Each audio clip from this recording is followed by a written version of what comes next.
자, 11번에 다음은 사정. 자, 접수, 자료 수집, 사정. 그 사정입니다. 사정 결과를 요약했고요. 사육사가 이후 단계, 사정 다음 단계, 계획이죠, 계획. 자, 앞에서 6단계. 이건 뭐 아주 기본적으로 여러분이 술술 나올 만큼 암기하셔야 됩니다. 그래야 문제가 빨리 풀리기 때문에 접수, 자료 수집, 사정, 판단하는 거예요. 앞에서 제가 의사와 병원의 예를 들어서와 비교하시면서 암기하시기 바랍니다. 사정 판단했어요. 병원이라면 암입니다. 판단했어요. 그럼 계획, 수술할지 방사선치료할지 결정해야 될 텐데요. 지금 클라이언트가 우울감이 심각하다라고 사정했어요. 판단했습니다. 그러면 그 우울감을 해결하기 위해서 여러 가지 접근 방법들을 계획해야 될 텐데요.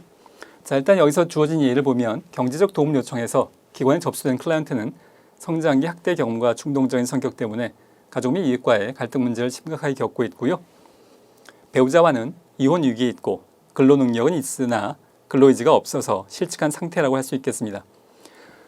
자, 이 상황에서 계획으로 우리가 적절한 게 무언가인 건데요. 자, 1번에 이혼 위기에 접근하기 위해서 부부 상담 서비스를 제공한다. 자, 이것은 개입. 여기서 실제로 상담 서비스를 할까 말까를 계획한 다음에 실행하는 것이죠. 2, 3, 4도 마찬가지인데요. 이웃과의 갈등 문제를 해결하기 위해서 분쟁조정위원회에 의뢰한다.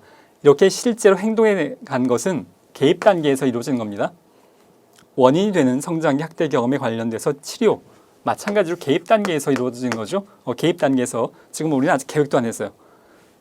자, 이 사람의 지금 학대 경험에 관련된 접근이 필요하다. 그러면 어떻게 할 건가? 계획도 없이 일단 무작정 시작하는 건 적절치 않죠. 이건 다 개입에 관련된 내용들이 지금 나열되고 있고요. 네 번째, 근로의욕을 높이기 위해서 집단 프로그램에 참여하도록 했다. 이것도 마찬가지로 개입에 해당하는 1, 2, 3, 4는 다 개입에, 그러니까 아직 계획도 안 했는데 개입부터 하는 거, 뭔가 앞뒤가 안 맞는 내용이죠.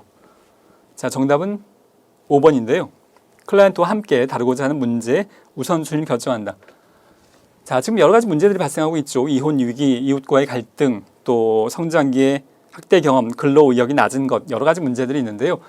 이걸 무슨 뭐 마법처럼 한꺼번에 경제적인 문제, 심리사회적인 문제, 적응의 문제를 사회복지사가 한두 번 만에 마법처럼 다 해결해 주는 경우는 안 됩니다.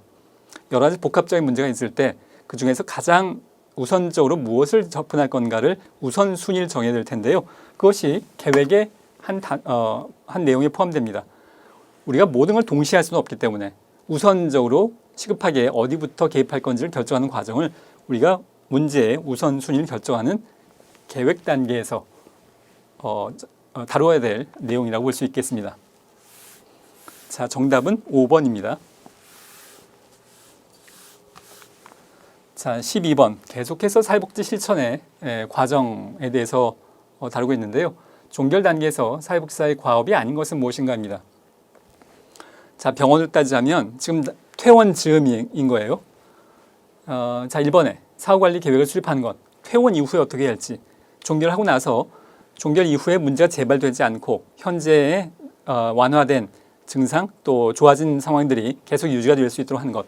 사후관리를 어떻게 할지. 그러니까 종결은 일단 하지만 뭐 6개월에 한 번씩 만난다거나 3개월에 한 번씩 만난다거나 전화를 한 번씩 해본다거나 이런 계획이 필요한 것. 종결할 때 필요한 거고요. 성과 유지 전략 확인.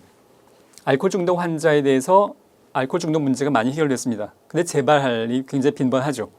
지금의 성과를 어떻게 유지할 거냐 전략도 확인할 필요가 있겠고요. 필요하다면 다른 기관에 의뢰하는 것도 검토할 필요가 있습니다. 자, 의뢰는 종결에서만 하는 것이 아니라 굉장히 여러 단계에서 의뢰는 가능합니다. 접수 단계에서부터 의뢰도 가능하고요. 실행 단계에서도 의뢰가 가능합니다.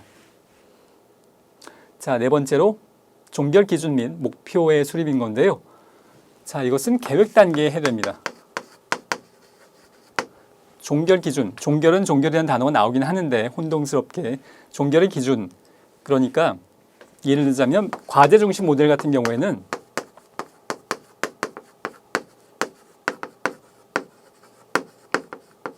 과제 중심 모델 같은 경우에는 아예 처음부터 자, 우리는 3개월 후에 종결할 겁니다 라고 계획을 세우고 시작을 하는 경우가 많이 있습니다.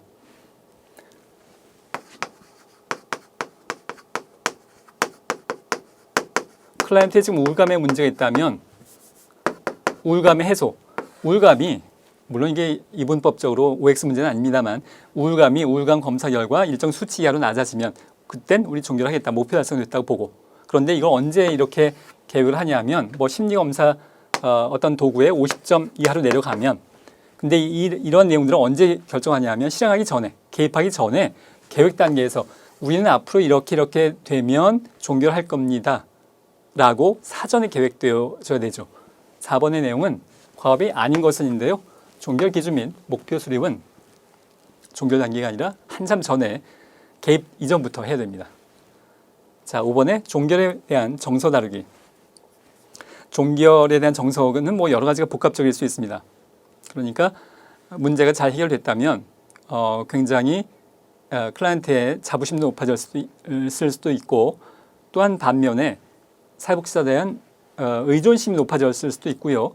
또 문제가 잘 해결되지 않았을 경우엔 뭐 분노의 감정도 있을 수 있겠고 그런 여러 가지 감정들을 종결하기 전에 다루는 것이 필요합니다. 자, 정답은 4번입니다.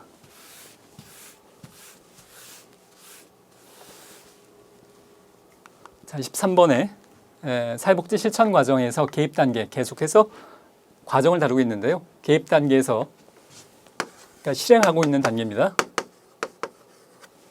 사회복지사가 수행하는 과업으로 옳은 것을 모두 고른 것은인데요. 계획된 방법으로 서비스를 제공. 자, 계속 반복해서 말씀을 드립니다만 병원이라면 수술하겠다는 계획을 세웠으면 수술하는 겁니다. 자, 계획대로 서비스를 실행을 해 나가는 것 옳은 거고요. 그러니까 가족 치료를 할지 과제 중심 모델을 할지 인지행동 모델을 할지 계획 세웠으면 그것대로 실행해 나가는 겁니다. 서비스 제공 전략 및 우선순위 결정. 앞에서 우선순위 결정이 언제 다뤄졌냐 하면 계획 단계였죠. 니은은 아니고요. 계획 수정 필요 시에 재사정을 실시하는 것. 자, 이것도 아마 좀 혼동스럽게 어렵게 느껴지실 수 있겠습니다만 자, 역시 병원의 비유를 해보면 수술을 하기로 했습니다. 암이어서. 근데 이제 수술했더니 수술하는 과정에서 뭔가 새로운 문제가 발견됐어요. 이거 수술 가지고 안 되겠어요. 그럼 뭔가 수정을 해서 이거 지금 괜히 잘못 건드렸다가는 문제가 더 커지겠다. 이거 이렇게 수술 물리적으로 하지 말고 방사선 치료로 가자. 수술하는 과정에서 그런 판단이 바뀔 수 있겠는데요. 사회복지 실천도 물론 마찬가지입니다. 과제 중심 모델을 해봤는데 뭔가 지금 어려움이 생겨요. 아, 그러면 우리 가족 치료를 해보자. 라고 중간에 변경될 수 있겠죠. 그 과정에서 자료 수집이나 사정이 반복적으로 이루어질 수 있습니다. 자, 계획 수정 필요 시에는 재사정, 사정뿐만이 아니라 자료 수집도 필요하다면 계속해야 됩니다. 자, 리을 제공된 서비스에 대한 과정 및 종결 평가인데요. 자, 이것은 종결 및 평가 단계.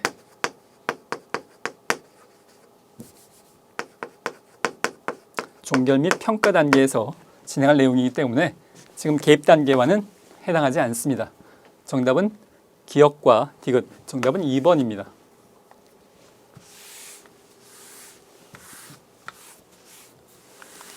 자, 14번에 사례 관리에 관련된 내용으로 옳지 않은 것은인데요.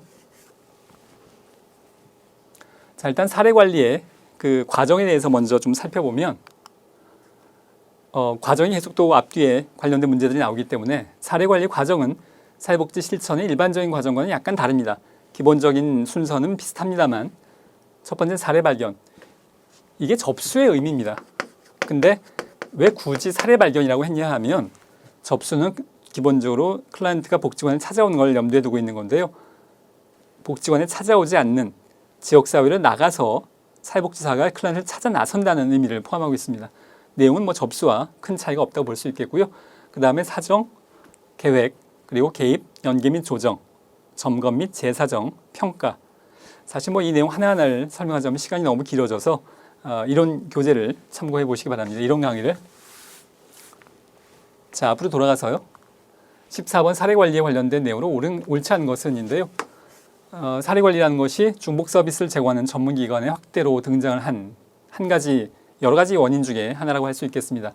과거에 복지관이 몇 개 없을 때는 이런 일이 없었는데 서울시만 해도 수백 개 복지관이 뭐 다른 시도도 굉장히 많은 복지관이 생기면서 이런 중복 서비스 문제를 해결하기 위한 시도 중에 하나라고 할 수 있겠고요.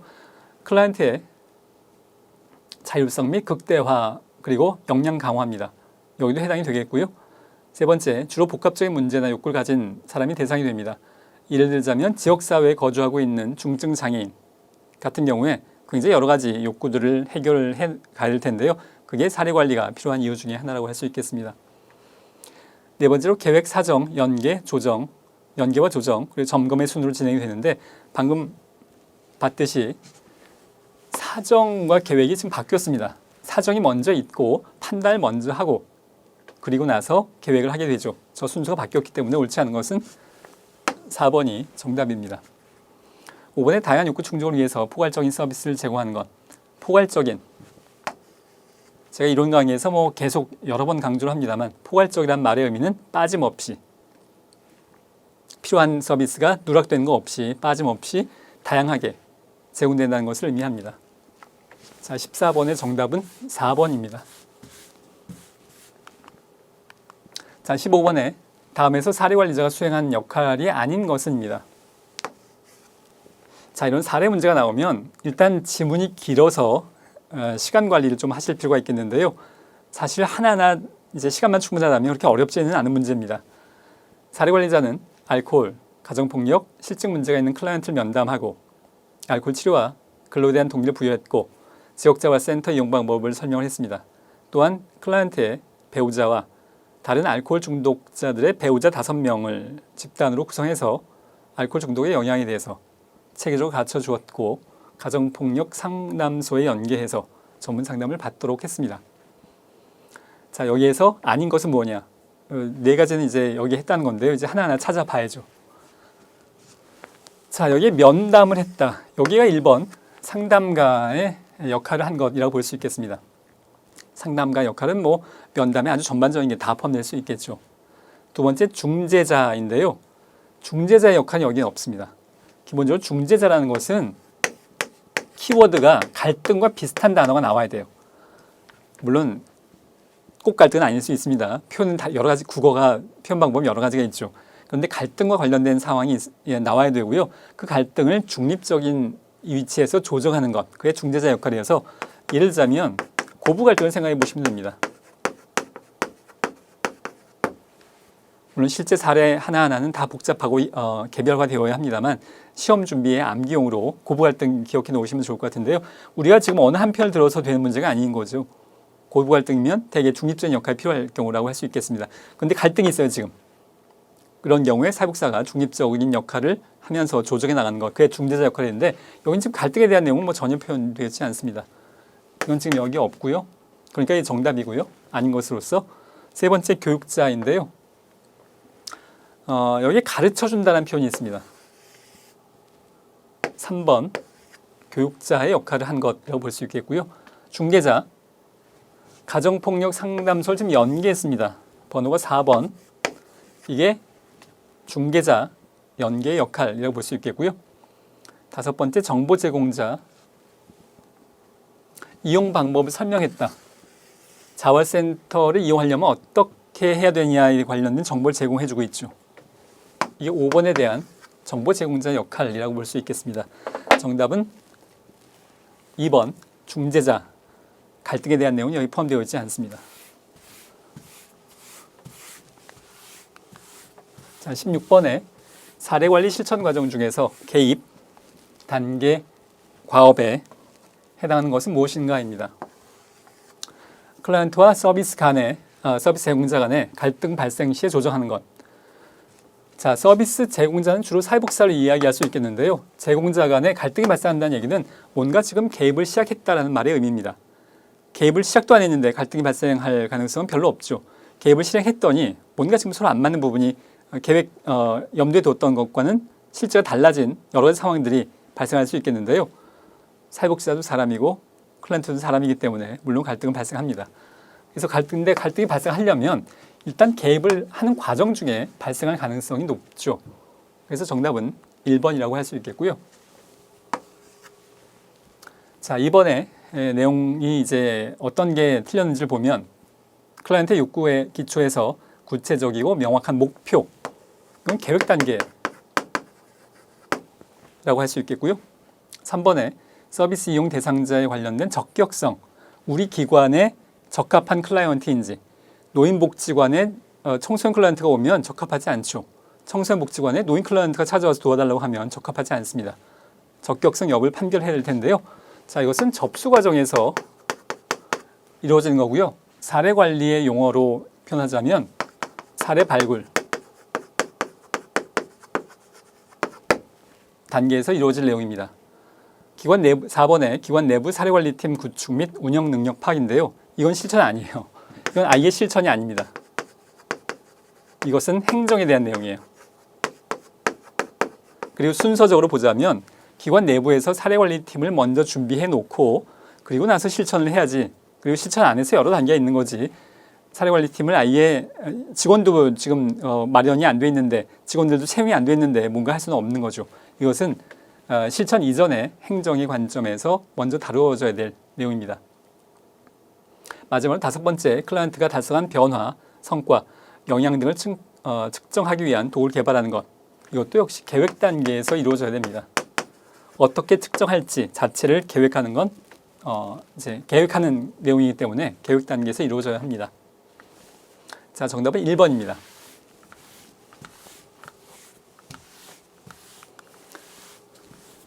자, 17번에 핑커스와 미나한. 이것도 뭐 매년까지는 아니지만 뭐 한 2년, 3년 만에 꼭 반드시 나오는 문제인데요. 핑커스와 미나한의 4체계 모델에 관련된 설명으로 옳은 것은 일단 4체계 모델 복습을 해보면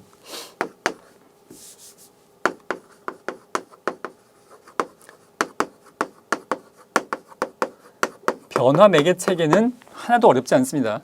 사회복지사, 사회복지기관을 의미하는 겁니다. 그 다음에 클라이언트 체계, 표적 체계, 그리고 행동 체계, 이게 세 가지를 구분하시는 것이 중요한데요. 자, 그것도 역시 뭐 제가 많이 듣는 예입니다. 지금 아내가 클라이언트예요. 우리 부부 사이가 안 좋아서 어떻게 하면 좋을지 모르겠어요. 이혼을 할지도 모르겠고 어떻게 하면 좋을까요? 지금 도움을 요청한 사람이 아내인데요. 도움을 요청한 사람이 클라이언트예요.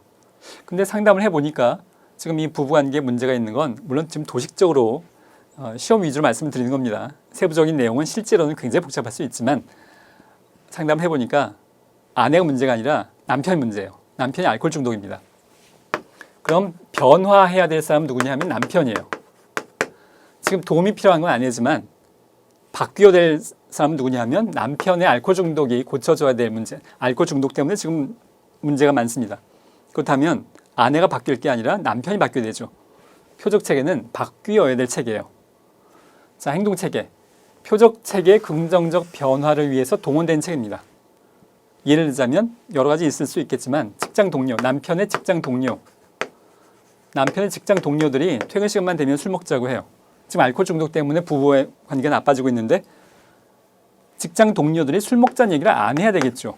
이 문제를 해결하기 위해서 행동 체계, 남편의 긍정적 변화를 위해서 동원된 체계. 물론 이거 말고도 굉장히 여러 가지가 있을 수 있고요. 케이스의 사례에 따라서 클라이언트 체계나 표정 체계나 행동 체계가 서로 중복될 수도 있습니다. 근데 그 개념을 일단 명확하기 위해서 설명을 드린 내용이고요. 자, 이제 이 내용을 적용을 해보면 자, 이제 보기로 돌아와 보면 1번에 이웃이나 가족 등은 변화 매개 체계. 자, 일단 변화 매개 체계는 복잡하지 않아요. 사회복지사예요. 또는 사회복지 기관입니다. 이웃이나 가족 등은 나머지 세 개 중에 행동 체계. 직장 동료 같은 사람들이죠. 자, 2번에 그러니까 틀린 거고요. 1번. 2번에 문제 해결을 위해서 사회복지사와 상호작용하는 사람들은 행동 체계에 해당한다. 자, 이것이 이제 정답입니다. 문제 해결을 위해서 사회복지사와 상호작용한 사람들. 지금 문제 해결을 위해서 직장 동료와 사회복지사가 직접 만나서 이야기할 수 있습니다. 그러니까 사회복지사가 직장 동료들에게 직접적인 요청을 할 수 있죠. 문제 해결하는데 제발 술 먹자고 하지 말아달라라고 뭐 직장 고용주를 통해서 할 수도 있고 직장 동료들을 통해서 할 수도 있고 여러 가지 방법이 동원될 수 있겠는데요. 문제 해결을 위해서 남편의 알코올 중독 문제 해결하기 위해서 사회복지사와 상호작용한 사람들, 직장 동료들, 행동체계에 해당이 됩니다. 자, 3번에 비자발적인 클라이언트는 의뢰 응답 체계. 자, 일단 기본적으로 의뢰 응답 체계하고 전문 체계는 핑커스와 미나한의 4체계 모델에 해당하지 않습니다. 이것은 6체계 모델에 나온 내용이기 때문에 이 4체계 모델과는 이제 여기에 해당하지 않습니다. 자, 그래서 3번과 5번도 제외고요. 자, 4번에 목표 달성을 위해서 변화가 필요한 사람들은 변화매개 체계. 자, 이건 아니에요. 사회복지사를 얘기하는 거고요. 목표 달성을 위해서 변화가 필요한 사람, 남편이죠, 남편. 긍정적 변화가 필요한 사람 누구냐면 남편입니다. 이것을 표적 체계라고 하죠.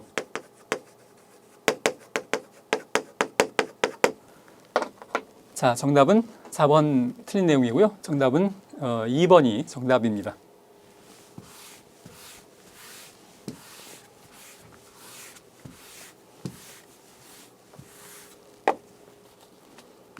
자, 18번으로 넘어가서요.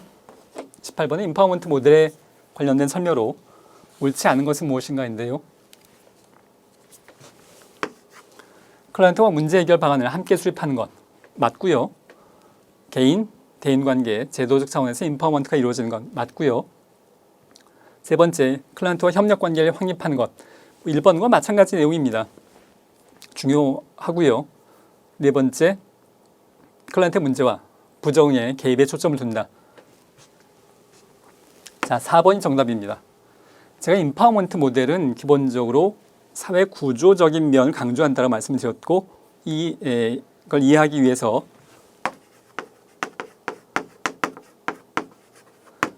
신분사회에서 제일 억압되고 제일 불행한 삶을 살 수 있는 사회계층은 노예겠죠. 근데 이 노예가 이러한 삶을 살 수밖에 없는 것은 노예 제도가 있었기 때문이지 노예 한 명 한 명이 부적응 노예 제도에 잘 적응하면 될 텐데 그럼 행복하게 살 수 있을 텐데 적응을 못한 네가 잘못이야. 이건 뭔가 말이 안 되는 상황이죠. 노예 제도를 없애야 될 문제인데 노예한테 너도 노예 제도에 잘 적응하면 너도 행복하게 잘 살 수 있어. 적응해봐. 이건 뭐 도무지 말이 안 되는 상황이죠. 그래서 임파워먼트 모델에선 사회에 억압된 계층 이들이 자신의 삶을 결정할 수 있는 힘을 주도록 하는 것이 권한부여, 역량 강화, 임파워먼트의 내용이기 때문에 클라이언트의 문제와 그것을 개인의 부적응으로 초점 맞추는 것이 아니고 사회 구조의 문제로 보는 겁니다. 정답은 4번이고요. 개입 과정은 대화, 발견, 발달 단계로 진행되는 것. 자, 2번, 5번 문제, 5번에 해당하는 내용들 이거 또 기출 문제 많이 나옵니다. 꼭 여러분 암기하셔야 됩니다.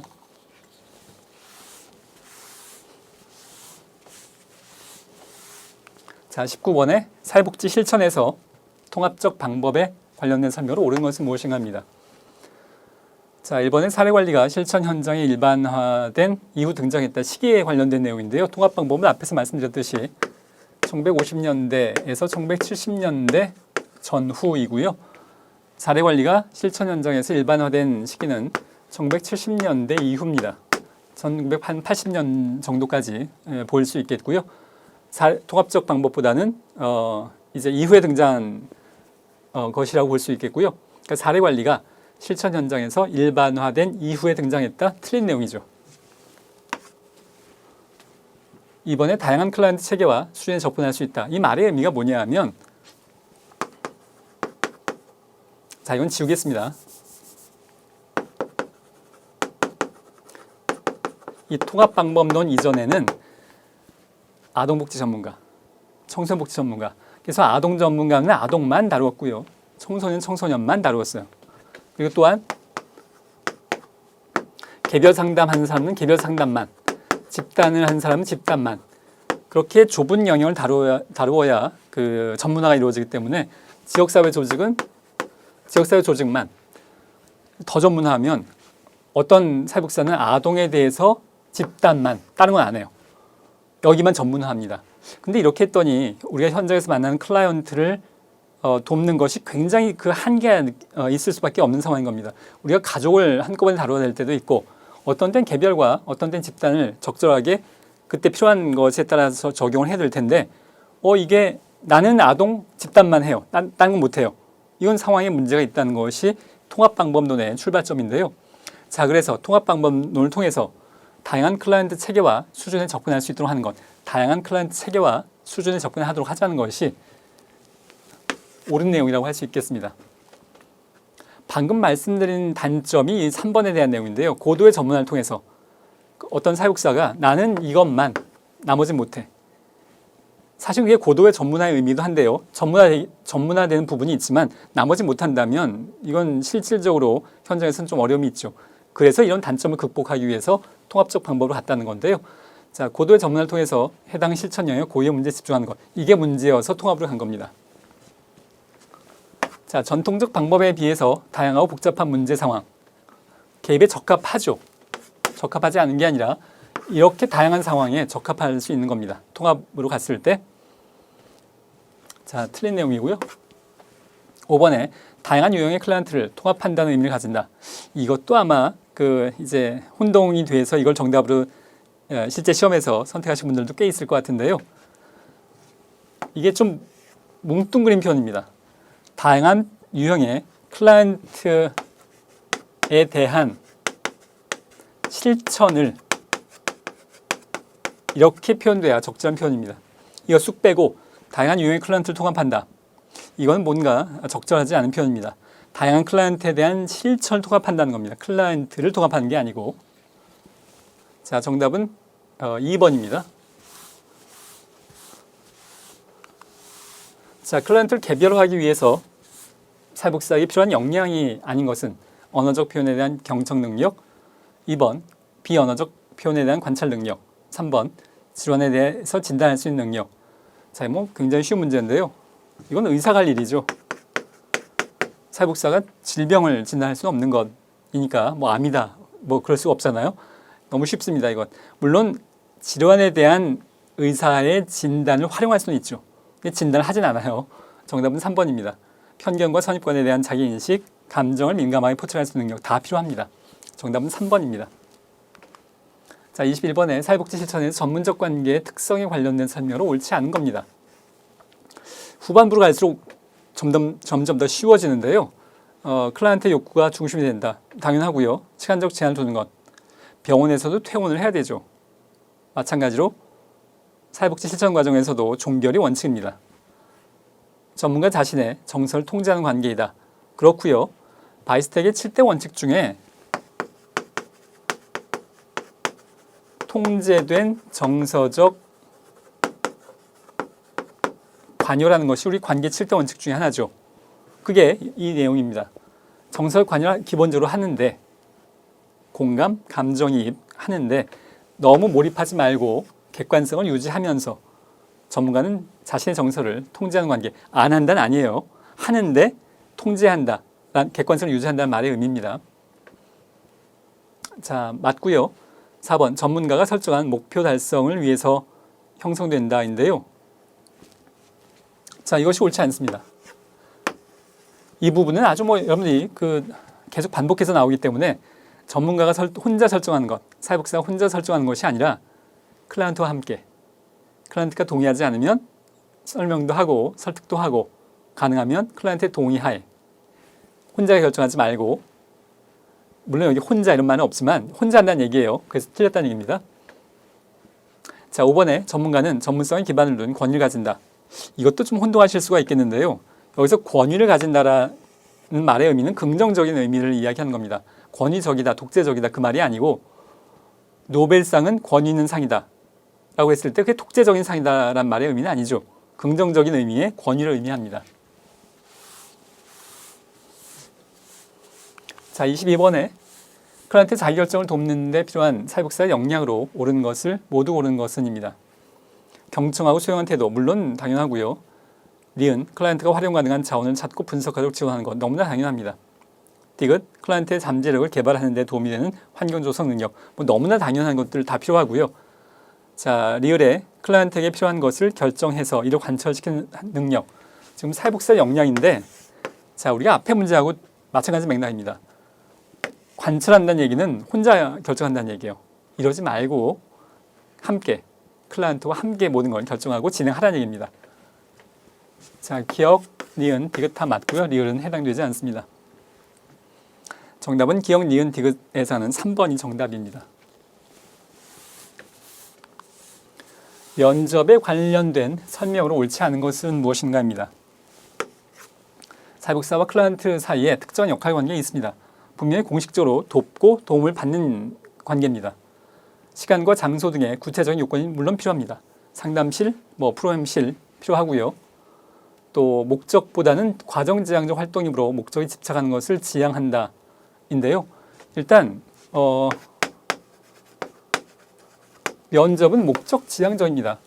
클라이언트와 만나는 것은 구체적인 목적을 가지고 만나는 거지 괜히 친하려고. 물론 이제 그 집단 상담 경우에는 과정 자체가 특별한 목적 없이 과정 자체가 더 초점인 그런 상담 모델도 있기는 해요. 그러나 그것은 이제 일부에 해당이 되겠고요. 우리는 전체적으로 봤을 때 면접은 그냥 아무 계획도 없이 목표도 없이 만나서 얘기하는 것이 아니라 목표를 갖고 만나는 거죠. 목적 지향적입니다. 옳지 않은 것 정답은 3번이고요. 4번에 클라이언트의 어려움을 극복하는 데 필요한 변화들을 가져오기도 하는 것. 면접만 가지고도 특별한 기술, 치료적인 기법 없이도 면접만으로도 효과가 있을 수 있고요. 5번 클라이언트를 이해하는 데 필요한 정보를 수집하는 건 물론 면접에 중요한 의미가 있습니다. 정답은 3번입니다.